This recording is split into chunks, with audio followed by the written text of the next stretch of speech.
Olá, Brooklyn Fest Virtual 2020. Agora um papo com Juca Novaes, que vocês acabaram de assistir. Juca é tudo, é cantor, compositor, ativista da cultura. Juca, inclusive, está com um disco novo aqui, Regalos, feito em plena pandemia, foi isso? Em plena pandemia. Esse disco, na verdade, ele foi gravado antes da pandemia, né? Mas a produção final dele, inclusive a parte gráfica dele, tudo isso foi feito durante a pandemia. E enquanto ele estava sendo produzido, né? E parou tudo quando a pandemia começou. Mas aí eu fiz uma canção que não está no disco, mas foi lançada como single, que se chama Vai Passar, que é exatamente falando da pandemia, né? É um recado otimista dizendo que a pandemia vai passar e que vai ser um momento melhor para todos, né? E essa canção foi feita durante a pandemia, gravada durante a pandemia e lançada durante a pandemia. Pois é, eu escutei agora, você estava tocando ali na nossa live aqui do Brooklyn Fest Virtual, e o louco é que eu estava aqui, eu ainda não pude ouvir porque acabou de chegar o disco, mas uma série de questões da pandemia aparecem nele. Por exemplo, quando você fala No Mundo Não É um Moinho, uma brincadeira com a música de Cartola, que você reflete sobre o tempo que é o nosso mote desse ano, né?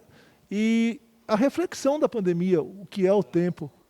Exatamente, você pegou muito bem essa canção, O Mundo Não É um Moinho, que é uma parceria minha com o meu parceiro Alexandre, do Rio de Janeiro. E tem uma outra canção que fala do tempo também, que é a música que tem sido mais comentada do disco, que é uma canção que se chama É do Amor, e que no refrão ela fala: não é do tempo nem da idade, é do amor essa saudade. É uma canção que está tendo uma repercussão muito boa. Então, e essa canção que você mencionou é do Alexandre Lemos, a letra da canção. É a única canção do disco que a letra não é minha, a letra é do Alexandre Lemos. Mas ele teve uma belíssima sacada, né? O mundo não é um moinho, né? Falando do disco, a música que eu encerrei a apresentação, que eu até mencionei isso aí, que ela tem a ver com essa questão da discussão sobre a empatia, sobre a solidariedade, que é uma canção que eu fiz meio de brincadeira, pela dificuldade que nós temos hoje de dialogar, tendo em vista a polarização política, o que as redes sociais trouxeram assim da dificuldade. As redes sociais e a internet veio para facilitar a comunicação, mas a forma como estão agindo as redes sociais e principalmente a politização, né, através das redes sociais, ocasionou situações que você não consegue dialogar com as pessoas, né? Então eu fiz um blues que se chama Você Tem Razão, que repete 22 vezes essa frase, você tem razão. Que é quando você não Eu consegue... estava lendo aqui, achei fantástico, eu comentei com o William, muito legal. Então, de certa maneira tem a ver também com o tema do evento, né, que é essa questão da empatia, né? Você quer uma coisa de mais empatia, de você estar dialogando com uma pessoa, a pessoa te ouvir, ficar atento ao que você está falando e poder dialogar com ela. Então, você tem razão, né? Você ser obrigado a dizer para uma pessoa, você tem razão, porque você não consegue dialogar com ela, é o oposto da empatia, né? É a não empatia, né? Exato. É o fim da conversa. A partir dali, cada um se fecha do seu lado, tá bom, você tem razão, e muito legal. Importante isso, o quanto esse trabalho tem a ver com o nosso tema, e aí acaba casando muito com essa ideia do Luiz Delfino de fazer uma homenagem a você no nosso evento, porque parece que o universo conspirou. Agora, me fala uma coisa, que você tem, além de tudo, uma expertise muito grande no festival, o Fanpop de Avaré, é uma criação do Juca Novaes, o maior festival, acredito, do interior de São Paulo e talvez do Brasil. Eu não sei a conta, mas eu sei que é grande essa conta. E o que você espera dessa manifestação agora que a pandemia virtualizou um monte de relações? O Fanpop, o festival, o Brooklyn Fest, o MyFest, eles voltam iguais ou vai ser outra história a partir de 2021? Eu acho que voltam diferentes. Eu acho que a experiência de você digitalizar a arte, ela traz, um novo elemento que não era compreendido ainda, né? Vou dar um exemplo para você. Trovadores Urbanos é um projeto no qual estou envolvido e que era de fazer serenatas nas janelas das pessoas. Pois bem, com a pandemia isso se tornou inviável. Então, a empresa Trovadores Urbanos tinha perspectiva de fechar em 3 meses, quando teve o fechamento. Mas aí houve uma migração para a serenata virtual, né? Então, a serenata gravada, isso, por um lado, ela expandiu o alcance da serenata, porque ela extrapola o limite físico. Ou seja, não é só aqui em São Paulo que a gente pode fazer serenata, mas a pessoa lá no Japão encomenda uma serenata para alguém aqui do Brasil, ou alguém de outro estado brasileiro, ou de outra cidade. Então, respondendo mais objetivamente a sua pergunta, essa experiência, por exemplo, com os trovadores, de entrar no meio virtual, entrar na internet, ela, quando voltar, quando tudo passar, quando a vacina vier, certamente nós vamos voltar a fazer eventos ao vivo, mas certamente a experiência virtual vai continuar, porque ela acabou expandindo. Eu acho que em todos os eventos, em toda forma de arte que conseguiu transformar e migrar para o virtual, para o meio digital, isso vai se somar ao retorno físico. Eu acho que quem souber compreender isso é que vai se dar melhor quando houver o novo normal, que eles chamam aí, né? Olha só, já fica aqui o nosso Luiz Delfino Cardia, curador cultural do Brooklyn Flash, do MyFest, está aqui do meu lado. E já fica aqui o convite, viu, Delfino?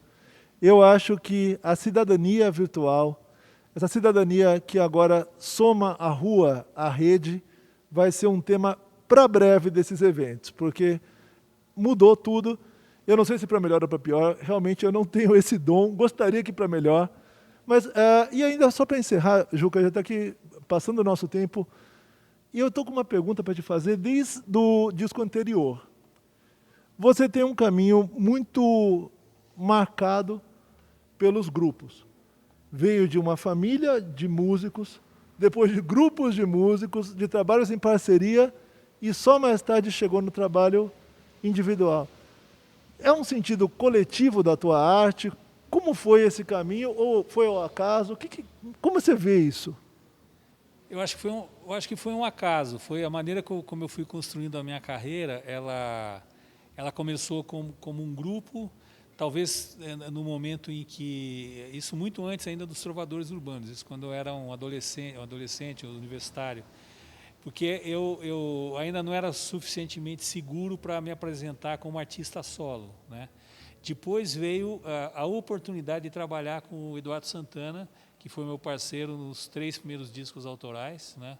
Isso já nos anos 90, e ali foi uma oportunidade que surgiu, no qual nós dois, que éramos autores e tínhamos canções próprias, ou mesmo com outros parceiros, nós começamos a fazer um trabalho juntos. Então sempre tinha um trabalho extra, dupla, que ficava ali para ser utilizado, né? Tanto para ele como para mim. Então, a partir do momento, a gente decidiu, então, continuar fazendo música juntos, inclusive uma das canções desse disco é em parceria com ele, mas eu acho que aí foi o momento em que eu me senti mesmo, que eu senti que eu tinha um material realmente, que era algo importante para dizer para as pessoas, sabe? Que foi o meu disco Goa, que eu considero o meu primeiro disco mesmo como autor, assim, que tem uma mensagem importante para dizer para as pessoas.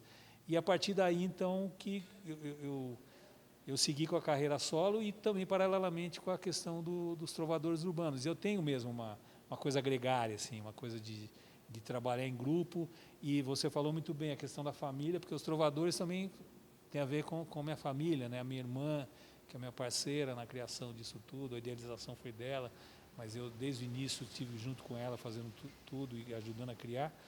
Então, eu acho que eu precisei passar por todas essas experiências gregárias para eu sentir que eu tinha todos os elementos comigo para poder de uma forma sola, mandar o meu recado. Muito legal você ver o caminho contrário, né? O caminho normal hoje do jovem é primeiro eu quero falar, depois eu vejo quem é que está do meu lado e o caminho contrário. Bom, esse é Juca Novaes, homenageado do Brooklyn Fest Virtual 2020. Um grande prazer tê-lo aqui, uma felicidade e que possa durar muito essa parceria com o pessoal do Brooklyn e com o pessoal, claro, seu, do Trovadores, do Fan Pop e tudo mais. Eu agradeço muito a você, agradeço muito ao Luiz Delfino e a esse evento que já era um evento que nós acompanhávamos, dos quais nós participávamos, né? Os 20 anos dos Trovadores, nós fomos homenageados, fizemos um show também. Então já existe uma sintonia, né? E já existe aí uma identidade. Eu fiquei muito honrado de ter sido escolhido para ser homenageado e isso é fruto da caminhada nossa e eu agradeço muito e muito honrado mesmo por ter recebido essa homenagem. Maravilha, esse é o Brooklyn Fest Virtual 2020. Agora a gente vai lá para dentro com Renata Pizzi, tá bem? Vamos para o palco.